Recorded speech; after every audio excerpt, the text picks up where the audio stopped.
Bienvenue sur la vie en 2.0. Aujourd'hui, on s'intéresse à la peau et aux mécanismes du vieillissement, avec en bonus une routine journalière pour en prendre bien soin. Pour ceux qui ne me connaissent pas, je suis le docteur Cyril Pernet, neuropsychologue et chercheur en neurosciences. Je présente dans mes podcasts des informations scientifiques pour améliorer notre vie au quotidien.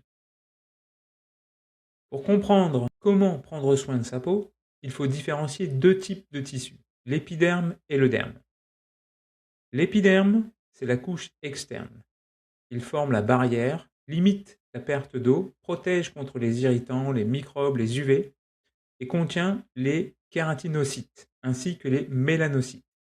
Ce sont les cellules qui produisent la mélanine. Et la mélanine, c'est le pigment naturel qui est responsable de la couleur de la peau, mais aussi des cheveux et des yeux. Et l'autre tissu, c'est l'épiderme, situé juste en dessous. C'est la couche structurelle, qui est beaucoup plus épaisse. Ça contient du collagène, des élastines, des fibroblastes, différents types de vaisseaux sanguins, des nerfs, de l'acide hyaluronique. Et c'est le derme qui donne à la peau en grande partie sa fermeté, son élasticité et son épaisseur.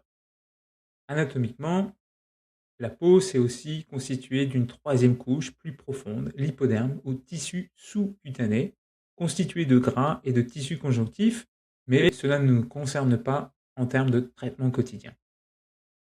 Ce qu'il faut retenir, c'est que l'épiderme, c'est le mur de protection. Et le derme en dessous, c'est l'armature élastique. Et les rides, elles apparaissent quand le mur retient moins bien l'eau ou quand l'armature se fragilise. Alors, quels sont les facteurs qui entraînent des rides quand on vieillit? Il y a deux composantes. Des composants intrinsèques, simplement liés au temps biologique, avec son stress oxydatif et les changements hormonaux. Et il y a aussi des facteurs extrinsèques, surtout liés aux UV, au tabac, à la pollution, mais aussi son alimentation. Et avec l'âge, les fibroblastes du derme, c'est-à-dire les cellules qui produisent le collagène, l'élastine, ils produisent moins bien cette matrice extracellulaire. Par exemple, le collagène se renouvelle moins bien, l'élastine se désorganise, l'acide hyaluronique diminue, et la peau devient plus sèche, moins épaisse, moins élastique.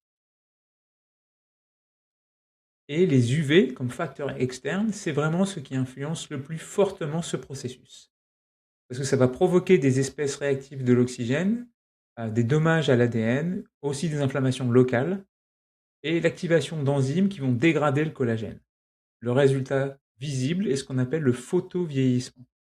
Des rides, perte de fermeté, texture plus rugueuse, pores plus visibles, des taches pigmentaires et un relâchement de la peau. Il y a une revue de Brard et collaborateurs publiée en 2025 qui rappelle que les UV1 sont ceux qui pénètrent en profondeur dans le derme et vont dégrader le collagène, et les UVB sont ceux qui causent les mutations de l'ADN, qui accroissent aussi les risques de cancer.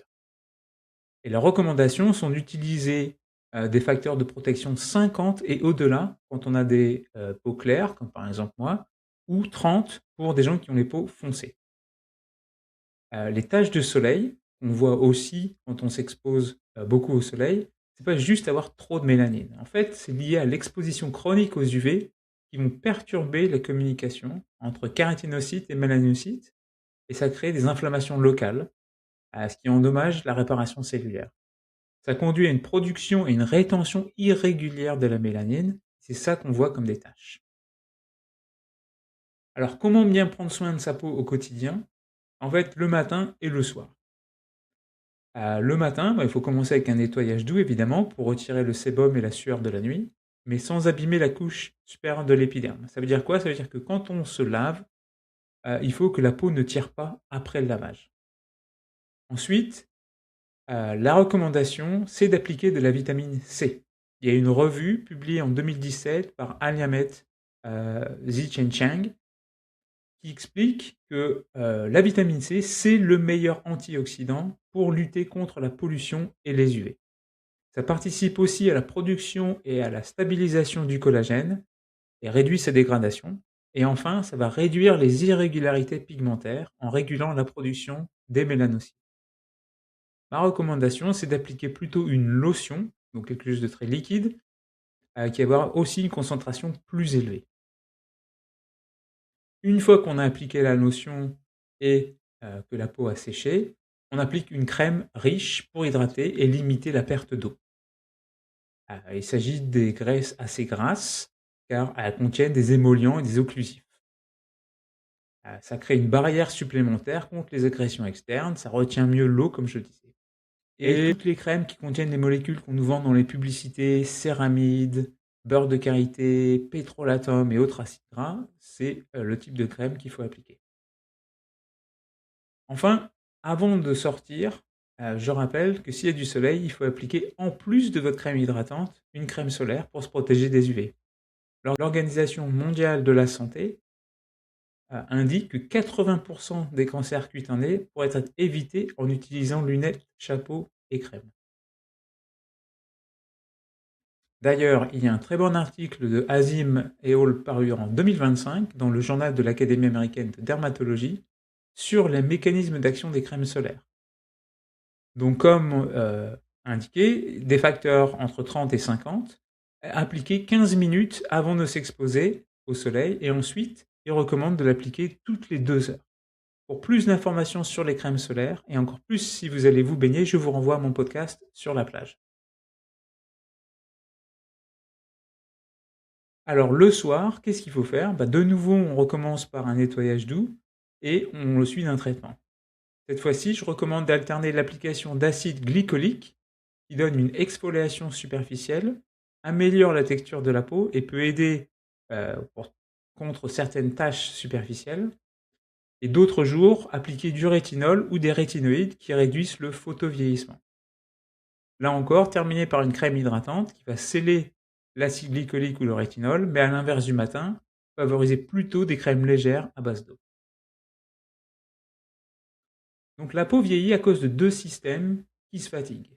La barrière de surface, l'épiderme, qui retient moins bien l'eau, et l'armature profonde, le derme, où le collagène, l'élastine et l'acide hyaluronique se dégradent progressivement. Les UV accélèrent le tout. Ils cassent le collagène, ils désorganisent l'élastine, ils dérèglent les mélanocytes.